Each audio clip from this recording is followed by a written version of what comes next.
అధ్యక్ష గౌరవ సభ్యులు 2019 నుంచి 24 వరకు చంద్రబాబు నాయుడు గారు పారిపోయారని మీరు అంటున్నారు అధ్యక్ష. మీరు నాకు తెలిసినందుకు మీరు ఎమ్మెల్యే కాదనుకుంటప్పుడు చంద్రబాబు నాయుడు గారు హౌస్కి వచ్చారు, శాసనసభ సాక్షిగా నా తల్లిని అవమానించారు అధ్యక్ష. అది గుర్తుపెట్టుకోండి. మీరు గౌరవ సభతో వస్తున్నారు, మా తల్లిని అవమానించారు. ఈ రోజు మీరు కావాలని పోస్టులు కూడా అక్కడ పెడుతున్నారు. మా తల్లిని అవమానించారు. ఆ రోజు మీకు గుర్తురాదా? ఎన్ని ఎక్కడ అవమానించలేదు సార్, ఎక్కడ అవమానించలేదు. మీరు ఎట్లా మాట్లాడారో. మీరు ఉన్నారా హౌస్ లో? మీరు ఉన్నారా హౌస్ లో? మీరు ఉన్నారా హౌస్ లో? ఆ రోజు కూర్చోండి. మా తల్లిని అవమానించారు. అక్కడ ఉన్నారా హౌస్ లో? షర్మిల గారిని అవమానిస్తారు, విజయలక్ష్మి గారిని అవమానిస్తారు, మా తల్లిని అవమానిస్తారా? ఏం గుర్తురాదా మీకు? అదే ఒక్క నిమిషం నేను కూడా మాట్లాడచ్చు.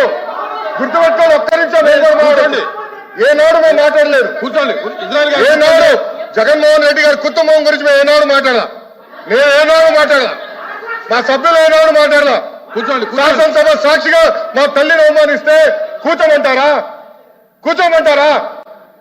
22 వరకు చంద్రబాబు నాయుడు గారు ప్రతిరోజు హౌస్కి వచ్చారు, ప్రతిరోజు హౌస్ నిలబడ్డాడు, సింగిల్ గా నిలబడ్డాడు. సింహంగా గుర్తుపెట్టుకో, సింగిల్ గా నిలబడ్డాడు, పోరాడారు.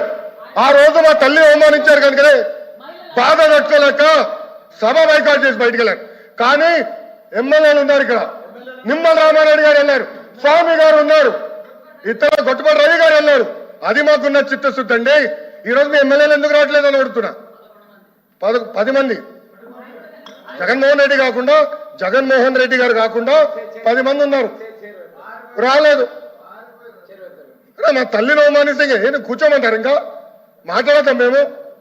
మేము మనుషులు కాదా? సొంత తల్లి అవమానించారు సార్ ఆ రోజు.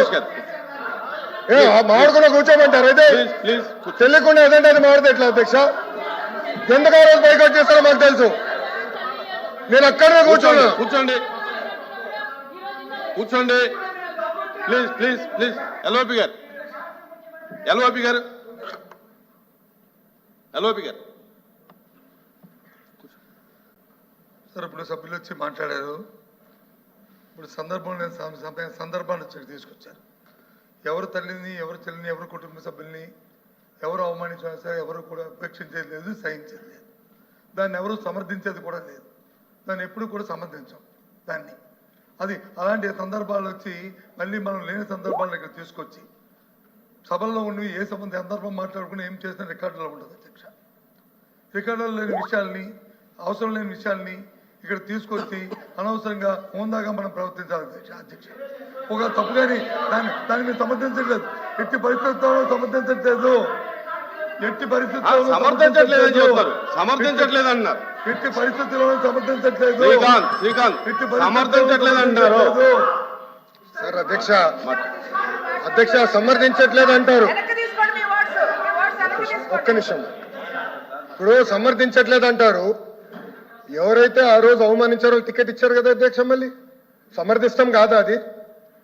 ఎవరైతే మా తల్లిని అవమానించారో వాళ్ళకి మళ్ళీ టికెట్ ఇచ్చారు, వాళ్ళు ఓడిపోయారు, అది డిఫరెంట్ స్టోరీ. బట్ టికెట్ ఇచ్చినప్పుడు సమర్థిస్తాం కాదా అధ్యక్ష? అది ఎట్లా మారుతారు అధ్యక్ష?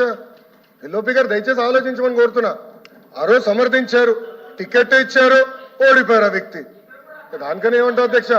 సో దయచేసి ఆనాడు చంద్రబాబు నాయుడు గారు 2.5 సంవత్సరాలు నాకు గుర్తున్నంత వరకు అధ్యక్ష 2.5 years హౌస్కి వెళ్ళారు. దాని తర్వాత ఎప్పుడైతే మా తల్లిని అవమానించారో అప్పుడే బయటకు వచ్చి వీడియోలు ఉన్నాయి. ఎవరేం చేస్తారో తెలుసు, రాష్ట్ర ప్రజలు ఆనాడు చూశారు, అన్ని బయట ఉన్నాయి అధ్యక్ష. మళ్ళీ ఎందుకు సమర్థిస్తారో రాకపోతే అర్థం అవట్లేదు.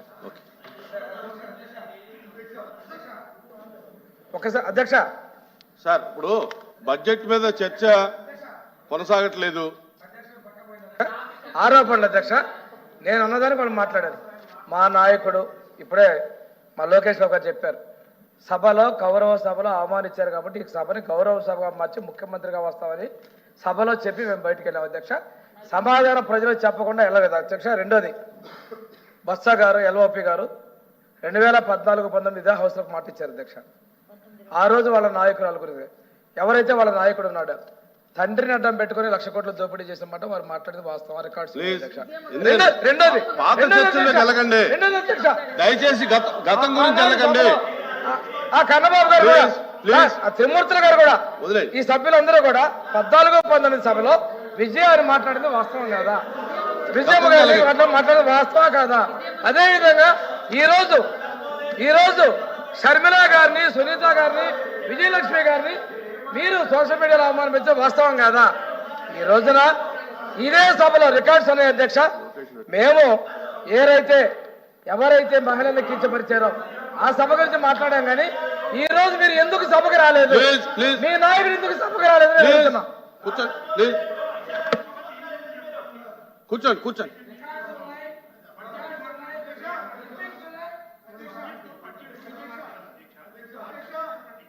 కూర్చోండి మీరు కూర్చోండి, ఆయన మాట్లాడుతున్నారు కదా, కూర్చోండి.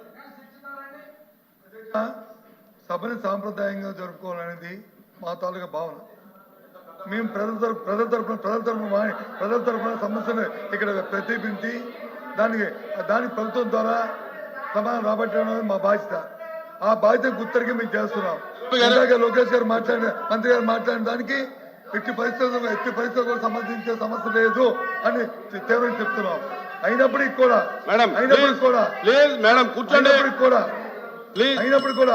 మళ్ళీ గౌరవ సభ్యులు వచ్చి మాట్లాడడం అనేది అది కరెక్ట్ కాదు.